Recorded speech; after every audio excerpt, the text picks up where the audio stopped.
Shalom Bapak Ibu, sahabat Galilea yang diberkati oleh Tuhan Yesus. Saudara, apa kabar hari ini? Apa yang Anda pikirkan? Haleluya. Mari kita pikirkan berkat Tuhan, amin. Buang semua pikiran-pikiran negatif. Ya, mari kita pikirkan betapa besar kasih Tuhan dalam hidup kita. Bahwa rahmat-Nya selalu baru. Tak berkesudahan kasih setia Tuhan. Amin.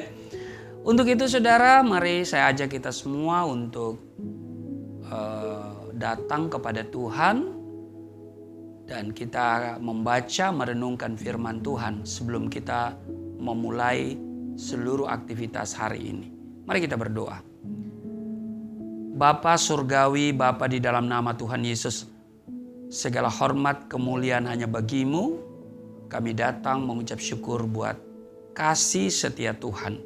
Anugerah Tuhan yang besar bagi kami yang sudah kami terima hari ini. Kau berikan kesempatan kami hidup di hari ini. Tentu ada tanggung jawab yang harus kami lakukan. Bukan kebetulan kami ada hari ini, tetapi kami ada dengan satu tujuan Tuhan. Biarlah kami hanya mencari perkenanan Tuhan dan kami menjalani hidup ini bukan soal kenikmatan hidup, tetapi bagaimana kami hidup sesuai dengan rencana-Mu.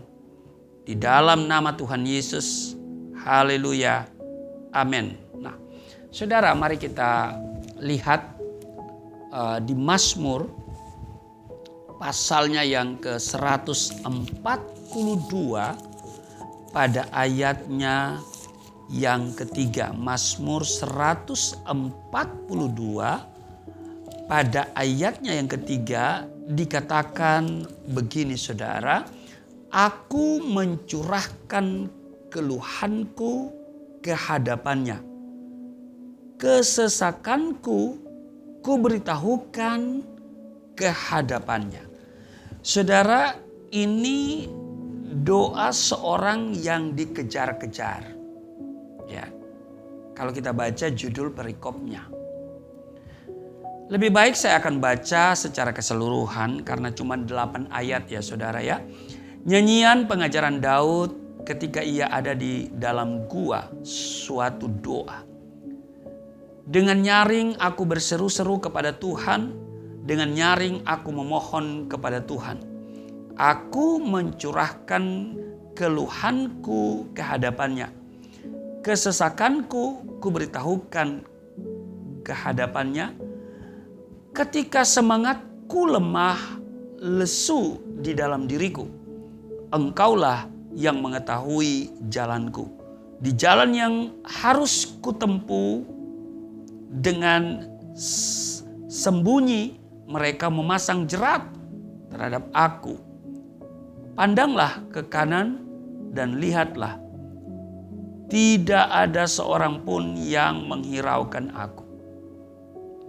Tempat pelarian bagiku telah hilang. Tidak ada seorang pun yang mencari aku. Aku berseru-seru kepadamu ya Tuhan. Kataku, Engkaulah tempat perlindunganku, bagianku di negeri orang-orang hidup. Perhatikanlah teriakku, sebab aku telah menjadi sangat lemah. Lepaskanlah aku daripada orang-orang yang mengejar aku, sebab mereka terlalu kuat bagiku. Keluarkanlah aku dari dalam penjara untuk memuji nama-Mu. Orang-orang benar akan mengelilingi aku apabila Engkau berbuat baik kepadaku. Nah, kalau saudara perhatikan di ayat 3 tadi, ya.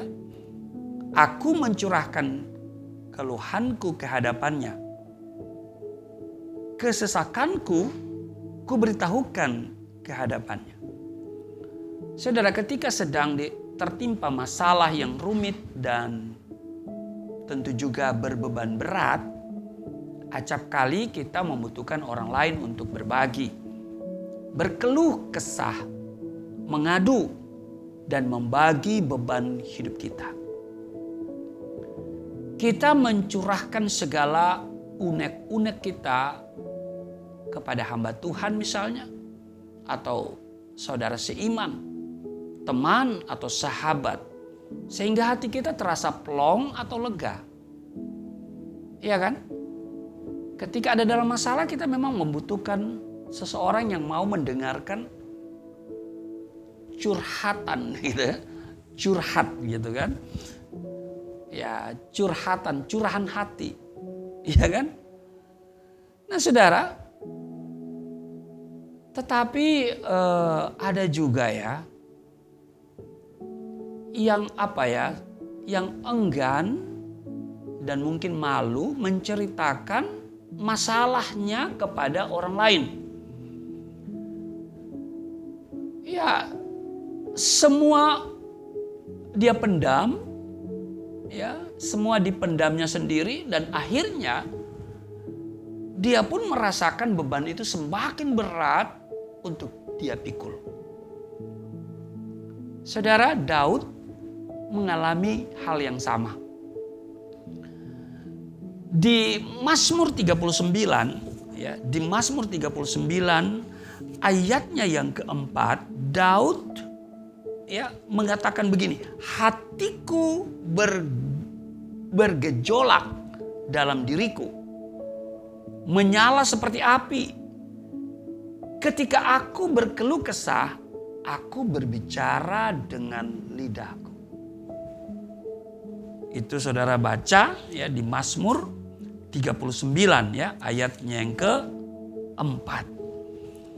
Ya saudara, menarik. Ya, hatiku bergejolak. Saudara pernah mengalami hati yang bergejolak? Ya, ada hati yang bergejolak karena harap-harap cemas begitu ya. Ya, orang yang mengalami hati yang bergejolak itu karena harap-harap cemas. Ya. Kalau harap-harap cemas itu sebetulnya antara pasti dan tidak kan? Ragu-ragu, ya, ragu-ragu. Nah, saudara, sebagai orang percaya kita patut bersyukur karena kita memiliki Tuhan yang begitu peduli dengan keberadaan saudara dan saya. Bahkan Dia bersedia menjadi tempat untuk saudara dan saya curhat, mencurahkan isi hati, mengadu, dan bahkan mengeluh. Tuhan Yesus berkata di dalam Matius pasalnya yang ke-11 ayat 28, ya kan? Marilah kepadaku yang letih lesu dan berbeban berat, aku akan memberi kelegaan kepadamu. Tuhan Yesus mengajak untuk kita datang kepadanya. Dia memberi undangan yang istimewa bagi saudara dan saya. Ya, Dia mau mendengarkan isi hatimu, persoalan-persoalanmu, kekesalanmu, kegagalanmu. Dia mau ambil semuanya itu dan Dia ganti dengan apa? Keberhasilan, kesuksesan, damai sejahtera, sukacita. Amin. Nah, di dalam Yesaya pasal 25 ayatnya yang keempat dikatakan, sebab engkau menjadi tempat pengungsian bagi orang lemah, tempat pengungsian bagi orang miskin dalam kesesakannya. Saudara, Tuhan tempat pengungsian bagi orang miskin dalam kesesakannya. Kita itu kalau miskin, kalau kita datang kepada orang gak anggap saudara. Betul? Kita kalau datang kepada orang, di pikiran orang itu sudah ada, wah, ngapain lagi dia di sini? Pasti dia punya sesuatu, ya, permintaan. Dan banyak kali ketika melihat kita yang miskin datang kepada orang itu, ya dia banyak alasan. Mungkin dia pura-pura ya mencuekin kita, ya dia mencuekin, ya bukan pura-pura, memang dia cuekin. Atau dia pura-pura sibuk dan dia pergi meninggalkan kita. Ya saudara, tetapi kalau engkau kaya, semua orang mau datang kepadamu. Saudara, ada pengalaman seseorang yang mengatakan kepada saya bahwa dia kecewa dengan hamba-hamba Tuhan. Hah? Kenapa? Karena waktu dia susah, tak satu pun hamba Tuhan yang datang. Wah, sedih saudara. Sayang saya tidak tahu. Sayang saya tidak kenal. Saya baru kenal setelah dia dipulihkan Tuhan menjadi kaya raya. Coba waktu dia belum dipulihkan masih susah. Saya pasti akan menemani dia. Ya, saya akan pasti mendoakannya. Ya, saya akan terus mendampingi. Kalau bisa 1 kali 24 jam. Tapi nggak mungkin ya. Nah saudara, ada pribadi yang sangat peduli dengan kita. 1 hari 24 jam, 7 hari dalam seminggu, dia sedia mendengarkan keluhan kita. Iya. Saudara, dikatakan Tuhan ya, tempat pengungsian bagi orang yang lemah. Tempat pengungsian bagi orang miskin dalam kesesakannya. Karena itu seberat apapun permasalahan yang kita alami, bawalah kepada Tuhan, curahkan segala isi hatimu kepadanya. Dia tidak hanya siap menjadi pendengar keluhanmu, tapi juga siap sebagai penolong yang sejati. Karena sesungguhnya tangan Tuhan tidak kurang panjang untuk menyelamatkan. Dan pendengarannya tidak kurang tajam untuk mendengar. Amin. Jika ada saudara yang seiman sedang berbeban berat dan membutuhkan tempat untuk berkeluh kesah, saya bersedia. Ya. Dan saya akan mendampinginya. Tetapi ingat, sebagai hamba Tuhan, saya terbatas. Paling hanya sebatas berdoa bersama. Tetapi saudara, jika ada saudara yang seiman, yang sedang berbeban berat dan membutuhkan tempat untuk berkeluh kesah, ingatkan dia datang kepada Tuhan. Amin. Datang kepada Tuhan. Arahkan dia untuk terus melekat sama Tuhan. Tuhan pasti menolong. Pasti memperhatikan. Dan kita sebagai saudara seimannya, kita juga perlu mendoakan. Amin. Jangan nanti orang sudah kaya baru kita datang. Giliran dia lagi jatuh miskin, kita tinggalkan. Ya. Sebagai hamba Tuhan, ya, saya diajarkan oleh Tuhan untuk tidak melihat seseorang kaya atau miskin. Ya. Saudara, saya punya prinsip bahwa Tuhan sanggup menolong kita semua. Mungkin saya tidak bisa menolong orang yang miskin dalam segi finansial karena saya juga terbatas. Tapi Tuhan saya sanggup. Karena itu saya bisa mendampingi dia, mengarahkan dia, dan mendoakannya. Saya juga bersedia memberikan diri saya, waktu saya, tenaga saya, pendengaran saya, untuk mendengar keluh kesah mereka, ya. Dan bagi mereka memang itu sangat berarti. Pengalaman saya di penjara, saya butuh orang untuk berbagi cerita. Karena itu saya menunggu orang datang besuk. Apa yang terjadi? Saudara, yang datang besuk kepada saya justru orang yang bermasalah. Tetapi saya akan tampil sebagai orang yang dapat menguatkan dia, memberikan arahan, bahkan berdoa bersama. Masalah saya, Tuhan selesaikan. Karena memang kita hadir selalu menjadi solusi. Iya kan? Kita solusi bagi orang lain. Solusi atas masalah kita ya Tuhan. Karena itu Tuhan bilang kita menjadi garam, menjadi terang, ya kan? Nah karena itu saudara,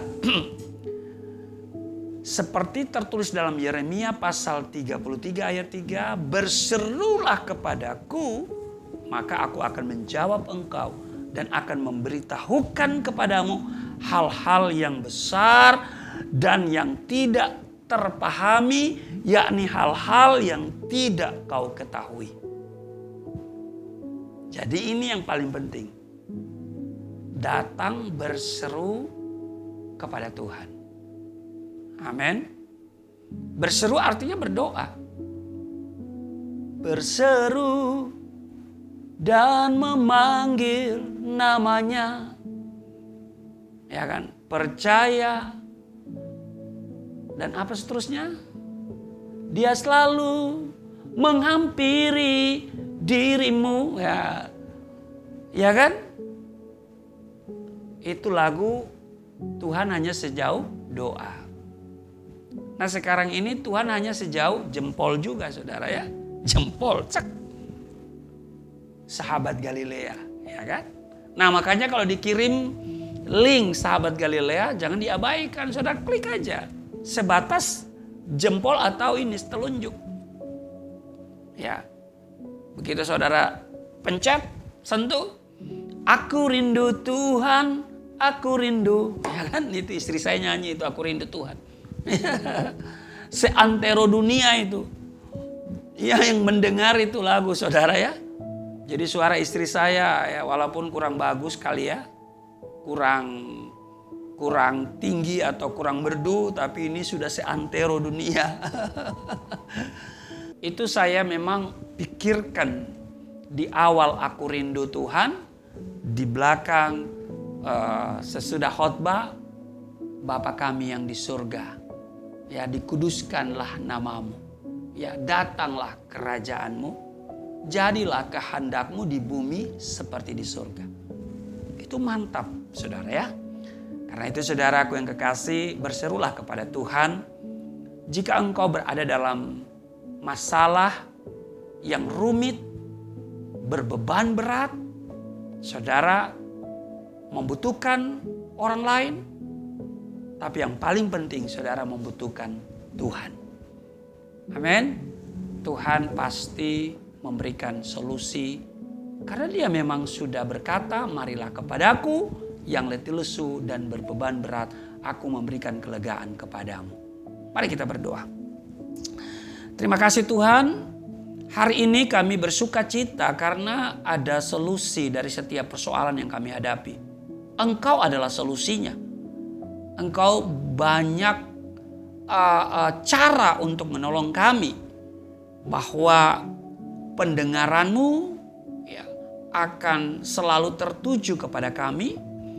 Bahwa tanganmu tidak kurang panjang untuk menyelamatkan dan pendengaranmu tidak kurang tajam untuk mendengar seruan kami. Kami bangga punya Allah di dalam Yesus Kristus. Karena itu kami selalu mau berpaut kepadamu.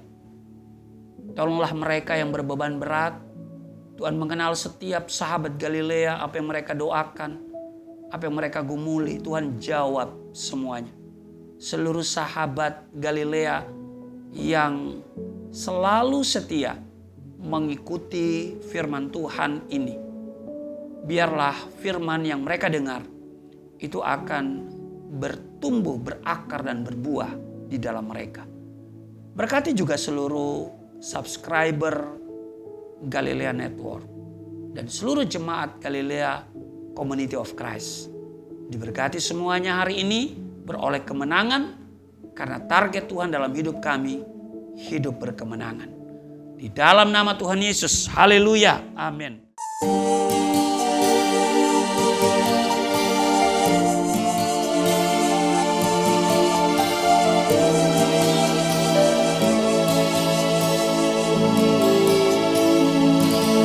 Bapa kami yang di surga, dimuliakanlah namamu. Datanglah kerajaan, jadilah kehendakmu di bumi seperti di surga.